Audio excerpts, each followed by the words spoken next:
Little girl screams in bed as a blond boy with glowing or black eyes stands in the doorway, dim room lit by a nightlight, casting eerie shadows.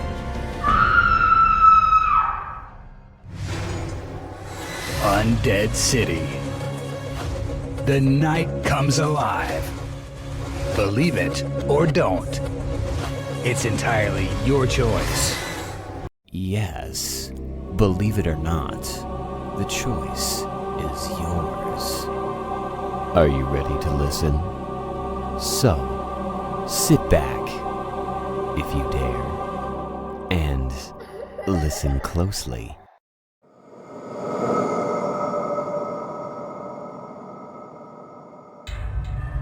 The security camera caught it all.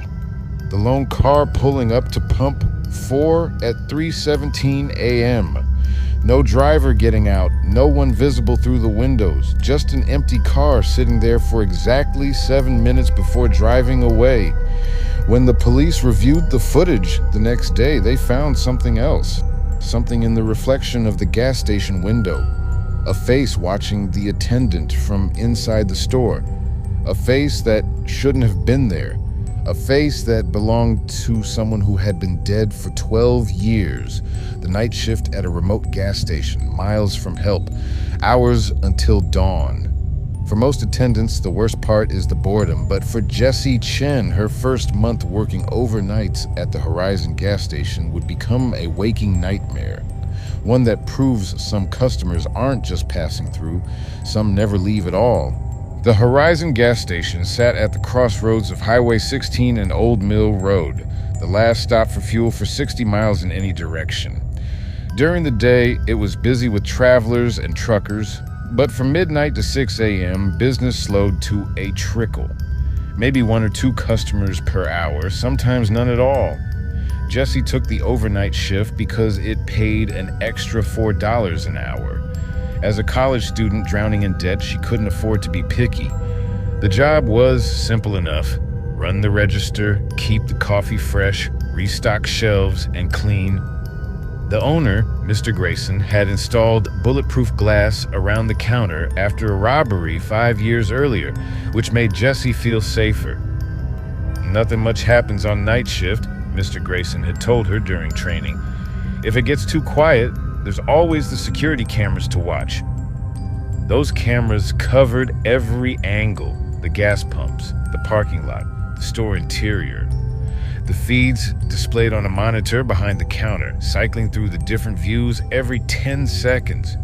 Jessie's first 2 weeks passed uneventfully. She settled into a routine, bringing textbooks to study during quiet periods. She got used to the rhythm of the night. The occasional trucker stopping for coffee, the rare late-night traveler needing gas, and the long stretches of silence in between.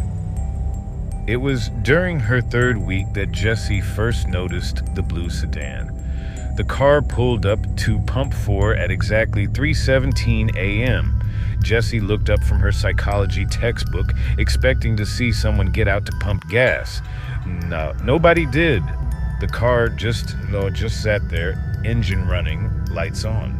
Through the tinted windows, Jessie couldn't make out a driver. After 5 minutes, she used the PA system. "Pump 4, do you need assistance?" No response. At exactly 7 minutes, the blue sedan drove away without getting gas. Odd, but not alarming. Probably just someone checking directions or making a phone call. The next night, at 3:17 a.m., the same blue sedan pulled up to pump 4. Again, no one got out. Again, it stayed for exactly 7 minutes before driving away. This continued for 5 nights in a row. Same car, same pump, same time, same duration. Never any gas purchased. Never anyone visible inside. On the 6th night, Jessie mentioned it to Rick, the attendant who worked the evening shift. "Blue sedan at 3:17 every night?" Rick's expression changed. "Which pump?" "Always pump 4, Jessie said. Rick glanced toward the pumps, visible through the store windows. "Has anyone gotten out of the car?" "Number it just sits there, then leaves." Rick looked uncomfortable. "Maybe you should ask Mr. Grayson to cover your shift for a few nights." "Why?" "It's just some weirdo." Rick hesitated. Look, I shouldn't say anything. Mr. Grayson doesn't like us talking about it. Says it's bad for business. About what? About what happened at Pump 4 12 years ago. Rick told her how a night attendant named Marcus had been found dead beside Pump 4 one morning. His throat had been cut. The killer was never caught, and the only lead was a blue sedan captured on the grainy security footage of that time, though the license plate wasn't visible. That's why Mr. Grayson installed the bulletproof glass, Rick explained. After that night, 3 different attendants quit the overnight shift. They all reported seeing a blue sedan. Jesse felt a chill. You think it's the same car after 12 years? Rick shrugged. I'm just saying, be careful, and maybe don't go outside when that car is here. That night, Jesse watched the clock nervously as 3:17 approached. When the time came, she found herself staring at the monitor showing Pump 4. Right on schedule, the blue sedan pulled up. Jesse studied the car on the security feed. The camera angle was better than what she could see through the windows. As she watched it, she noticed something she hadn't seen before. The driver's side window was rolled down slightly, and there appeared to be someone in the driver's seat after all. Just a dark shape, but definitely a person. She zoomed the camera in. The image blurred, then refocused. There was definitely someone there. A man, judging by the build. His face was turned away from the camera, but Jesse could make out short dark hair and a pale neck. As if sensing her observation, the figure slowly turned toward the camera. Jesse gasped and stepped back from the monitor. The face looking back wasn't right. It was too pale, the features blurred like a photograph that had been partially erased. Where the eyes should have been were just dark, hollow spaces. The store phone rang, making Jesse jump. She hesitated, then picked it up. Horizon Gas, this is Jesse. Silence on the line, then static, then a man's voice, distorted and distant. Pump 4, come outside. Jesse's mouth went dry. Who is this? I need help at Pump 4. The voice sounded wrong, like it was coming from underwater. I'm sorry, sir. Store policy prevents me from going outside during night shift. If you need assistance, please come inside. Her voice trembled despite her attempt to sound professional. More static. Then, I can't come inside. Not unless you invite me. Jessie hung up, her heart pounding. On the monitor, the figure in the car was now looking directly at the camera, that blurred face somehow fixed on her. The store phone rang again. Jessie didn't answer.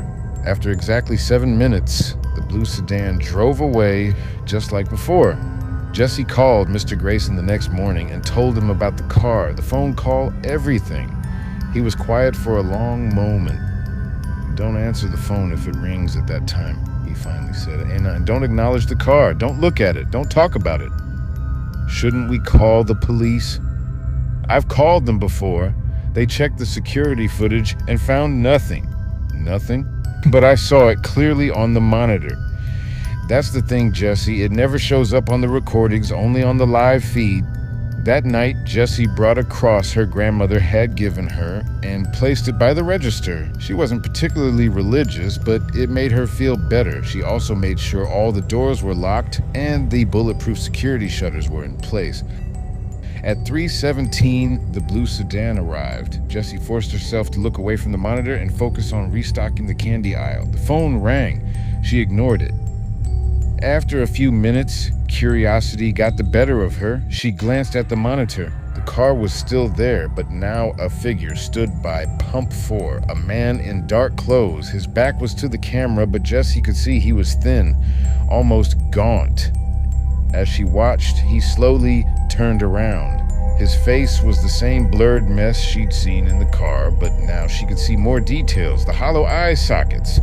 The dark slash across the throat that never stopped bleeding. He was looking directly at the camera, directly at her. The lights in the store flickered. The phone rang again, more insistently. On the monitor, the figure raised a hand and pointed toward the door. Then Jessie noticed something that made her blood freeze. The security door at the back of the store, the one she had personally checked twice, was standing open. The monitor switched views, cycling through the cameras as it did every 10 seconds. When it returned to pump 4, the figure was gone. The blue sedan still idled there, but the man was no longer visible. A cold draft brushed the back of Jessie's neck. Slowly, she turned around. The store was empty, but there on the floor just inside the back door were wet footprints, dark footprints that glistened red under the fluorescent lights. They led from the door toward the counter, stopping just short of where Jessie stood. The phone rang again. This time Jessie answered. "I'm inside now," the underwater voice said. "You should have helped me at pump 4. Jessie dropped the phone and ran. She made it to the front door, fumbling with the keys, when the lights went out. Complete darkness engulfed the store. In the blackness, she heard wet footsteps approaching. 12 years, the voice said, now without the phone distortion. It was right behind her. 12 years I've been looking for someone to take my place. Jessie finally got the door open and burst outside, running toward her car. As she fumbled with her car keys, she glanced back at the store. Through the window, she could see the blurred figure standing at the counter, watching her. Slowly, it raised a hand and waved goodbye. Jessie drove straight to the police station. Officers returned to the gas station with her, but found nothing unusual. The security footage showed Jessie working normally, then suddenly panicking and running out for no apparent reason. There was no blue sedan on the recording, no figure at pump 4, no open back door or footprints. She quit that day. Mr. Grayson didn't seem surprised. 2 weeks later, curiosity and financial need drove Jessie to drive past the Horizon gas station at night. She parked across the highway and watched. At exactly 3:17 a.m., the blue sedan pulled up to pump 4. This time, someone got out of the car. The new night attendant, a young man Jessie didn't recognize. He walked out to pump 4, spoke briefly with someone in the car, then followed the blue sedan as it drove away. The gas station remained empty for the rest of the night. When the morning attendant arrived, they found the store unlocked, the register open, and no sign of the night attendant. 3 days later, a blue sedan pulled up to pump 4 at 3:17 a.m. Through the windshield, visible for just a moment before the security camera cycled to another view, was the face of the missing attendant. His features blurred, eyes hollow, a dark line across his throat. The Horizon gas station is still open, still operating 24 hours a day. They've gone through 7 night attendants in the past year. The current one started last week. He doesn't know about the blue sedan yet. Doesn't know what waits for him at pump 4. Doesn't know that some customers aren't just passing through. If you're ever driving down Highway 16 late at night and need gas, keep going. The next station is only 60 miles away. And whatever you do, don't stop at pump 4. Don't answer if the phone rings at 3:17 a.m. And if you see a blue sedan with a driver whose face isn't quite right, don't look at it. Don't acknowledge it. It's already found someone to take its place. For now.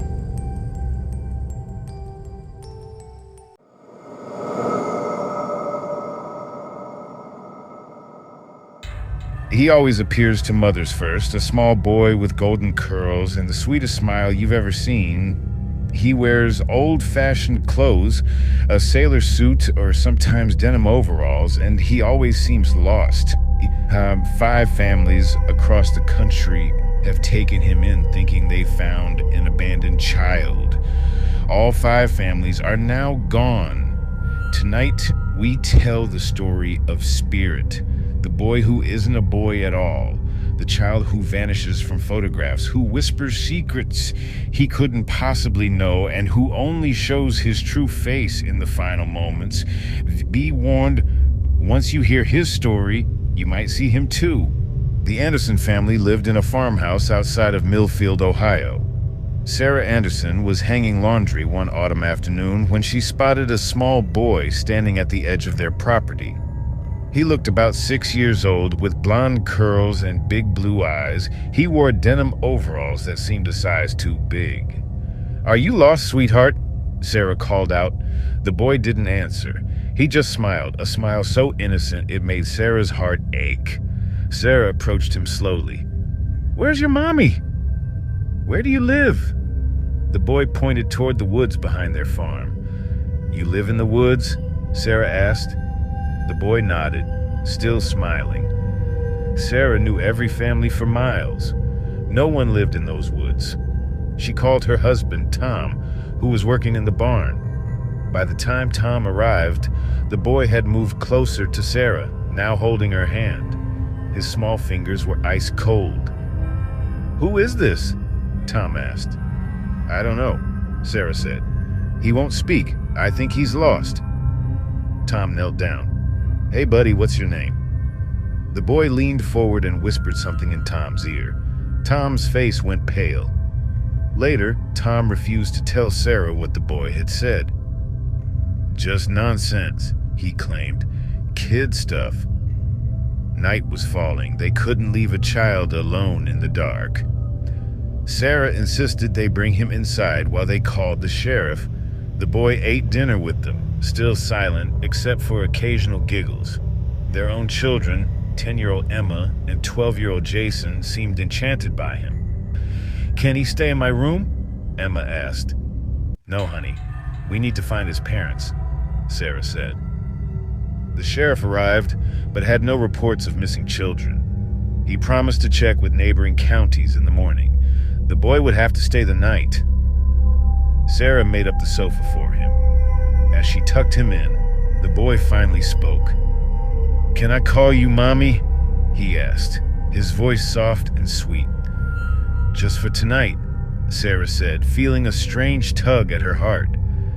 That night, the Andersons were awakened by Emma screaming.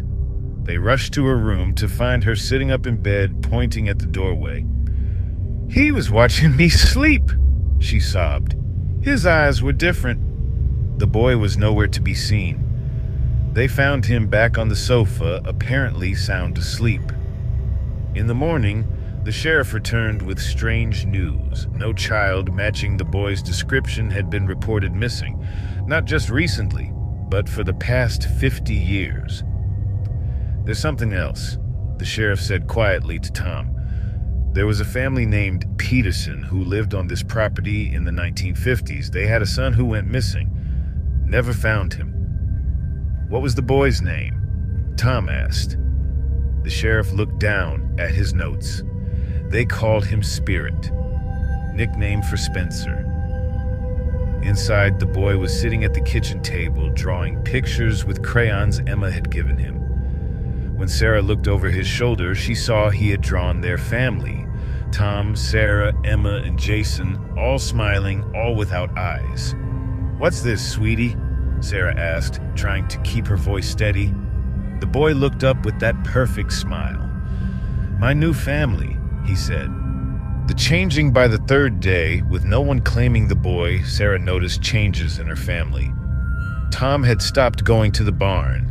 He sat for hours watching the boy play, a strange smile fixed on his face. When Sarah asked what was wrong, Tom just said, "Nothing's wrong. Everything's perfect now." Jason had developed a fever and stayed in bed, complaining that his room was always cold, especially when the boy came to visit him.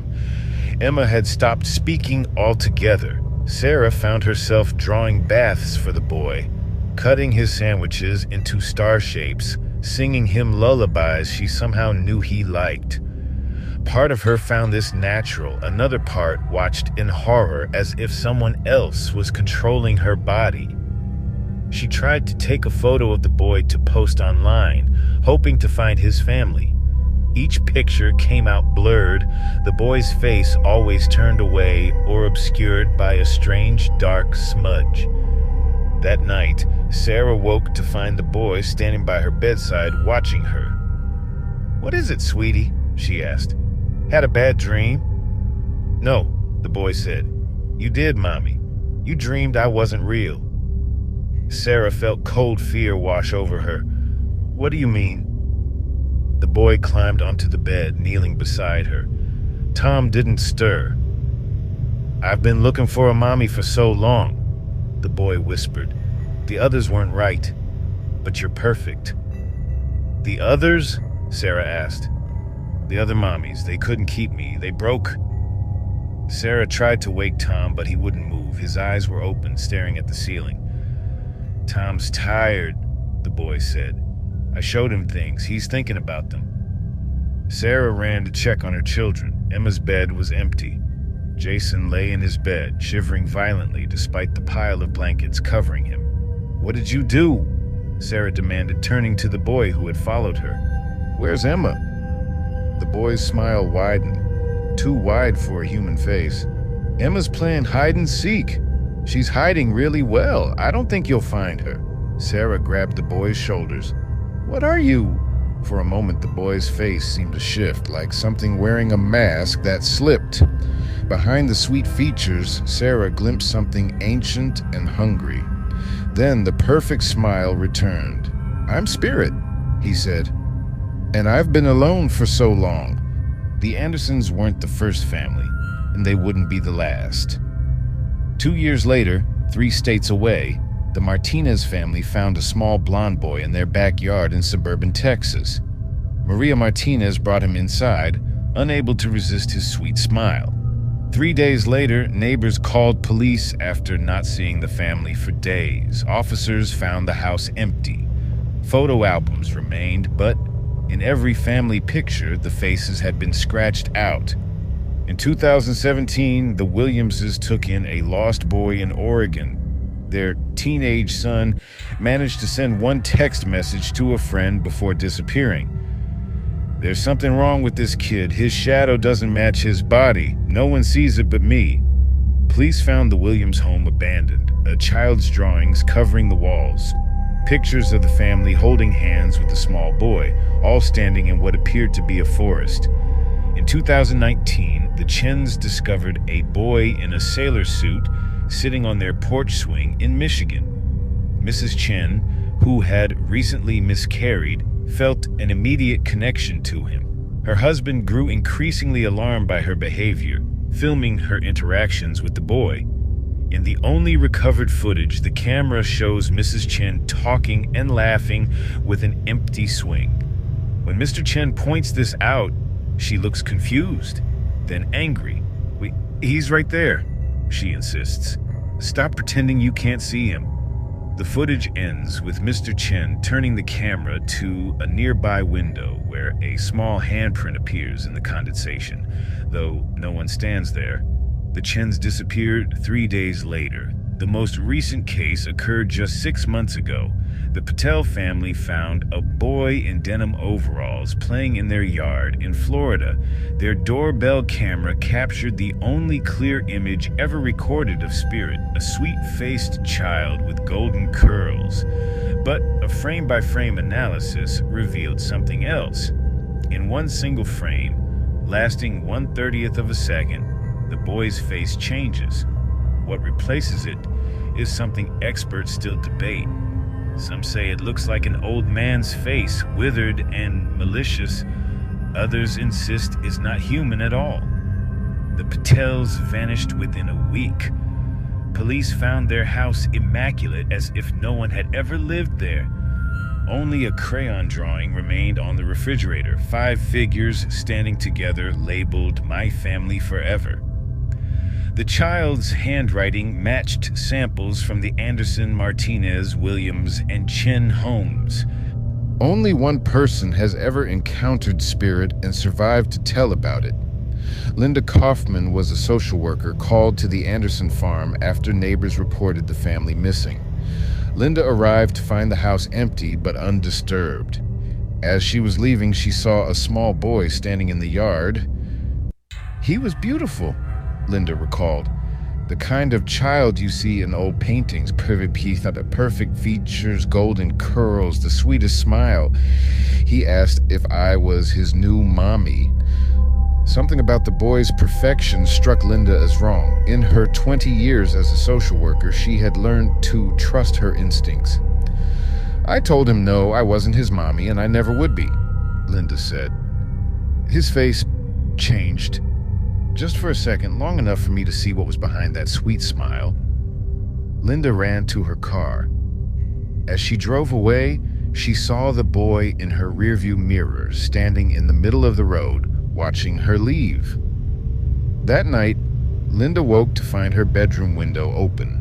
Small muddy footprints on the floor. She moved the next day and changed careers. She now lives in another state under a different name. He finds you through love, Linda explained in her one anonymous interview. He finds the love in you and twists it, makes you love him more than anything else, more than your own children, more than your own life. When asked what she saw when the boy's face changed, Linda refused to answer directly. "Let me put it this way," she said. "There's a reason the families go with him willingly in the end. Because once you see what he really is, you know fighting won't save you. Nothing will." Last week, in a small town just 30 miles from where you're watching this video, a family reported seeing a small blonde boy in their backyard. The mother brought him inside to wait for police. When officers arrived 20 minutes later, the family insisted no boy had been there. They had no memory of making the call, but their 7-year-old daughter told officers a different story. "He's still here," she whispered. "He says he's going to be my brother now. He says we'll all be together forever." The officers found nothing, but as they were leaving, one reported seeing crayon drawings on the refrigerator that hadn't been there when they arrived. Pictures of the family holding hands with a small boy with golden curls. The family hasn't been seen for 3 days. The legend of Spirit continues to grow. Some believe he's the ghost of a child who never found peace. Others think he's something that never was human at all, something that learned to wear the form most likely to receive love and shelter. What we do know is this: if you see a small boy with golden curls and a perfect smile, a boy who appears lost and alone, do not invite him in. Do not offer to help him, and whatever you do, don't let him call you mommy. Some say that just knowing about Spirit makes you more likely to see him, that he can sense when someone has heard his story, that he appears to those who would feel most compelled to help a lost child. So if you hear a small knock at your door tonight or see a small figure at the edge of your yard, remember the families who welcomed him in, and remember that none of them ever got to say goodbye.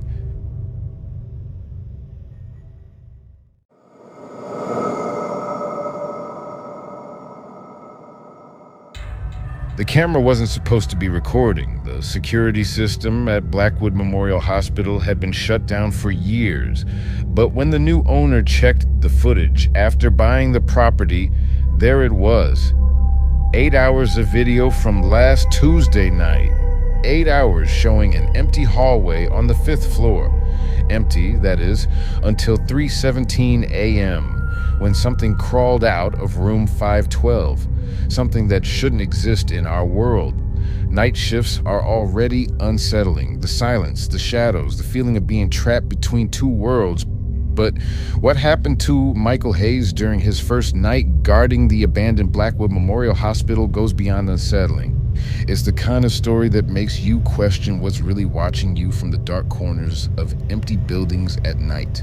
Blackwood Memorial Hospital stood on the outskirts of town for nearly a century before closing its doors in 2018. The massive structure, with its 5 floors and sprawling east and west wings, had fallen into disrepair. Broken windows, peeling paint, and rumors of asbestos kept most people away. But urban explorers couldn't resist. The trespassing became such a problem that Meridian Development, the company that purchased the property, hired overnight security to keep people out until demolition could begin. Michael Hayes needed the job. At 28, with mounting debt and a recent eviction, the night shift position paying $25 an hour seemed like a lifeline. The job was simple. Patrol the building every 2 hours, report any trespassers, and otherwise stay in the small security office near the main entrance. "Don't go to the 5th floor," his supervisor warned during orientation. "The floors are unstable and the elevator doesn't work anyway. Just check the first 4 floors." Michael's first night started routinely enough. He arrived at 10 p.m., checked the locks on all exterior doors, and settled into the small office with his dated security monitors that still worked on backup generators. Most screens showed static, but 4 cameras on the first floor functioned well enough to see the main hallways.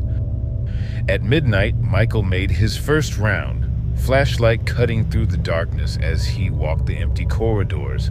The hospital felt bigger on the inside than it looked from outside. Long hallways branched into more hallways.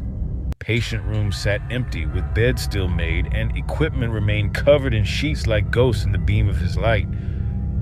The silence was the worst part. Every footstep echoed. Every creak of the building settling sounded like someone following him. By the time he finished his patrol and returned to the security office, it was nearly 1:30 a.m.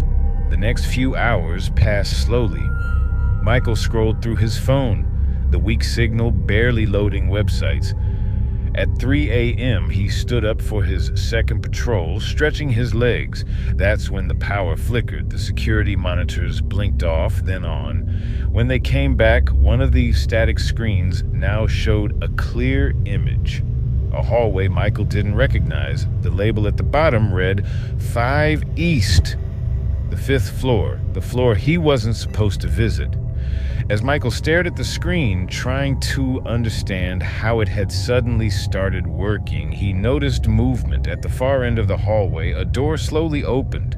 Room 512. Michael leaned closer. The doorway remained dark, but something moved in that darkness, something that seemed to shift and flow rather than walk. The radio on his belt crackled to life with a burst of static, making him jump. Then, through waves of interference, a voice, "Help! 5th floor! She's coming!" Michael grabbed the radio. "Who is this?" "This is security." More static then. "Room 512, please." Someone was in the building. Someone on the 5th floor needed help. Michael glanced back at the monitor. The dark shape had disappeared from the doorway. The hallway was empty again. Against his better judgment, against direct orders, Michael grabbed his flashlight and headed for the stairs. The stairwell was pitch black beyond the beam of his light, the walls covered in peeling paint and old graffiti. As he climbed past the 4th floor, the temperature dropped noticeably. His breath fogged in front of him. The door to the 5th floor was chained shut, a sign warning danger, no entry hanging from it, but the chain had been cut, the broken links hanging loosely from the door handles. Michael pushed the door open. The hallway beyond matched the one he'd seen on the monitor, long and straight with rooms on either side, patient rooms from when this had been the intensive care unit. "Hello?" Michael called, his voice swallowed by the heavy silence eased. "Security, is someone here?" No answer, just the distant sound of dripping water. Michael walked slowly down the hallway, his flashlight beam bouncing off walls covered in black mold. The floor was wet in places, though there hadn't been rain for weeks. Room 512 was at the very end of the hall. Its door stood partially open, darkness spilling out like ink. Michael approached cautiously, radio in one hand, flashlight in the other. "This is security," he called again. "I'm here to help." As he reached the door, the radio burst to life again. "Behind you!" Michael spun around. The hallway behind him remained empty, but all the doors were now open. Every single one, when he was certain they had been closed moments before.